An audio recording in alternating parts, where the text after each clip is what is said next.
Favorite game memory was definitely when we won the District 10 championship. It was quite a thrill.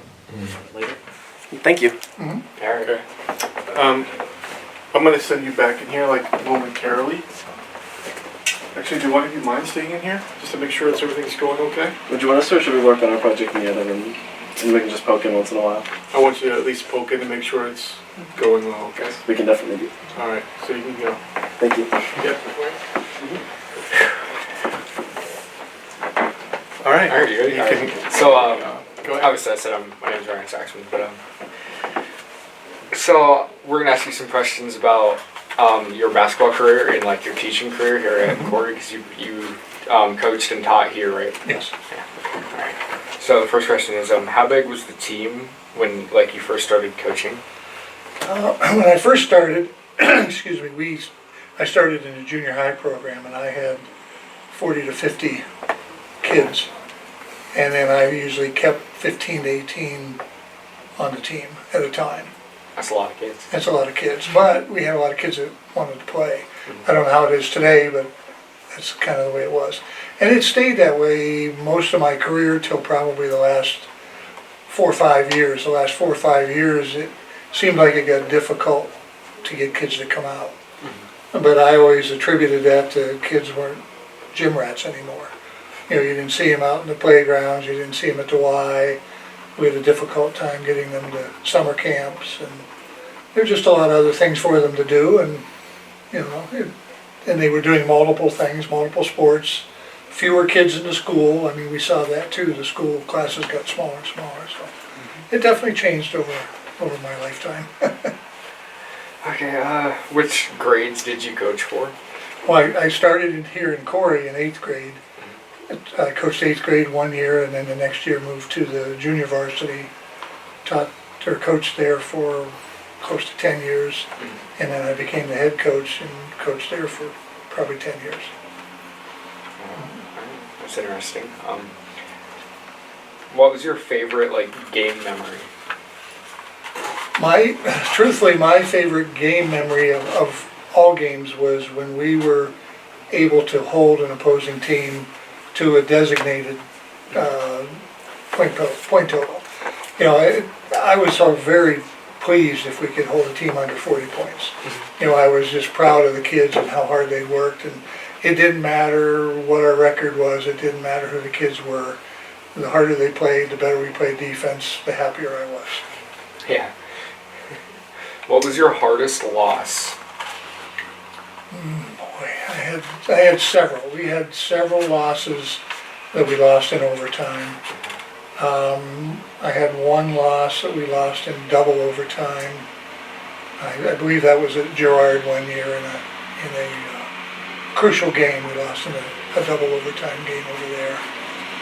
Those were always difficult, you know, because it could have gone either way, and it had nothing to do with whoever had anything other than whoever had the ball last. Typically, that's where it ended. So those were tough. Yeah. All right. Who was some other like coaches on your staff, or like some other people? Did you have like, a big staff? When I was at the 8th grade level, Dick Fox was the head coach, and Dick had coached at Corry in several stints. He also coached at Cathedral Prep in Erie. At that time, he was the head coach, and I was under him. Then when I was a JV coach, Jim Grusha was the head varsity coach. And there was probably, and all the whole program, we had a varsity coach, JV coach, a 9th grade coach, 8th grade coach, and then someone running our 7th grade program. So there weren't tons of coaches, we just had one designated. Sometimes we had some helpers. When I was varsity coach, Dave Armstrong, who also taught here, was my JV coach. Carmen Weatherby, who teaches here, was, I get my years correct, I think he was my 9th grade coach, and then I had several different 8th grade coaches depending on, you know, on the year and so on. But again, we had some helpers that helped out at the varsity level, helped at the JV level. Not as many volunteers now as you see, and I don't know why, whether the whole school wasn't interested in a lot of volunteer programs, but you see now there's volunteers I see in every sport. Yeah. Good stuff. Did any of like your teams make or break or players make or break the high school records? Yes, in fact, my first year as varsity coach, Brandon Mitchell became the all-time leading scorer for Corry. Oh wow. And I looked it up the other day, he has 1,332 points, I believe, in his career, which is the Corry record. Oh wow. He had broken Preston Griffiths, who played back in the early 90s, his school record. And then Brandon that year went on to become, he was all-state in basketball. He was a tremendous ball player. So yeah, it was kind of neat to see that come about. And I believe he tied the record in our last regular season game of the year. And then when we went into the playoffs, he broke the record and added to that record. Oh wow. That's crazy. So, did you play basketball as like a kid in Yes. high school? Yes, I actually went to Spartansburg back when they had a high school, Oh. and I played high school basketball there. Did you play all 4 years? Yes, yes.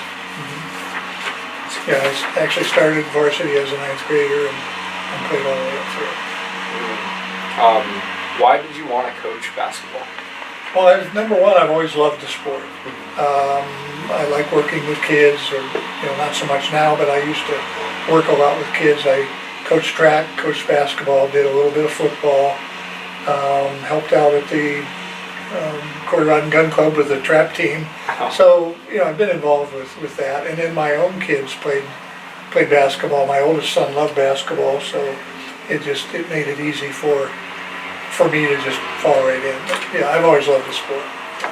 That's awesome. How long did you teach here at Corry? I taught here at Corry 20 years, but I taught in New York State prior to that, and I taught actually at Fort LaBeouf way back in the 70s.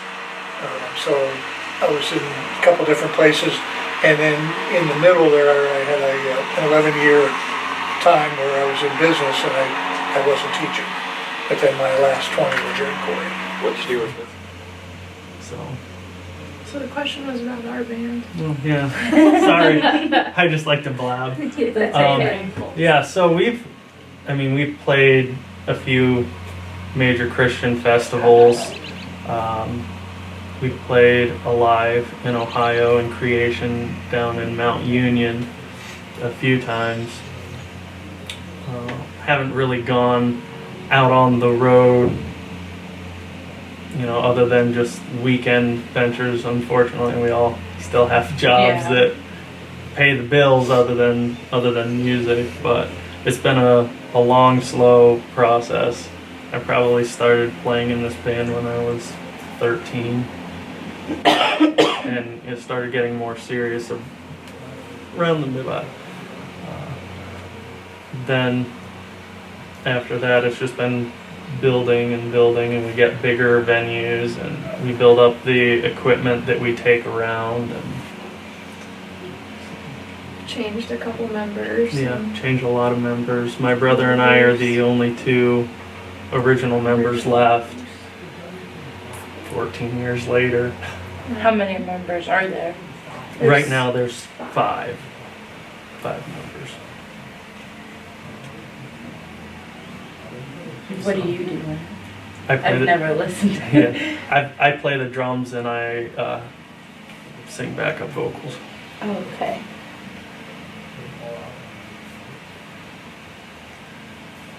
Then I drug my wife into it. She's played a couple different things. Guitar, mostly. And then Royce's brother is the lead singer. Okay. Yeah, my brother Garrett And he used to play guitar until he smashed got his in an hand. accident almost 2 years ago now. Smashed this whole hand, lost some of his finger. Oh, wow. And so he couldn't really play guitar anymore, but then he could put the guitar down and actually be a lead singer. Yeah. So and it that was kind actually of changed pretty the good for us. dynamic. Yeah, it was really good. So, yep, so he's the lead singer, and then we have a friend who plays another guitar, and then a friend who plays cello. So, yeah. that's what we got now. So all the members, have you guys like all known each other for like a long time, or is it kind of like just new ones you bring in? Well, we usually have some kind of personal connection with members that we bring in, and the members that we started out with, of course, we were all friends. And after that, some members left, and new members who were in our friend group came in. And then we had some other members leave due to health issues that they were having. And one of our more recent additions, we had known him. Actually, my sister-in-law knew him a lot better than we did. And he was actually, we met him when he was probably 12 years old. And he was a little fan at our show, had super long hair, was like headbanging and stuff. Excellent guitarist. So when we were in need of somebody to fill a position, she brought him up. And I mean, most of us didn't know him very well, but we've gotten to know him well. So there really hasn't been like a lot of outside people come in that we haven't had previous contact with. Yeah. Our cello player was a friend that we got to know through a Bible study, and then later on down the road it was like, hey, why don't you get out your cello and let's throw that in some rock and roll and it'll be awesome. Oh, that's And cool. so, yeah.